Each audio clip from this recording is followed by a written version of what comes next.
ప్రభు కృపనే మనము కోరుకోవాలి.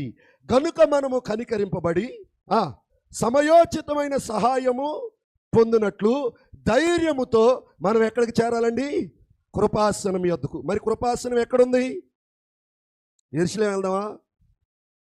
అదేగా సమరయ స్త్రీ యేసయ్యతో అంది, మీరేమో ఈ పర్వతం మీద ఆరాధిస్తున్నారు, మీరేమో యెరూషలేములో ఆరాధిస్తున్నారు, మేమేమో ఈ పర్వతం మీద ఆరాధిస్తున్నామంటే యేసయ్య ఏమన్నాడంటే, పర్వతాలతో పని లేదు రచన, ఆయనను ఆరాధించువారు ఆత్మతోనూ, ఎక్కడ ఆయనను ఆత్మతో సత్యంతో ఆరాధిస్తామంటే దేవుని ప్రార్థనా మందిరమే.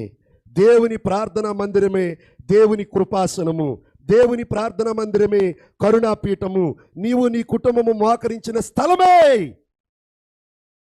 నిబంధన మందసము మీద ఉన్న దేవుని కరుణాపీఠము.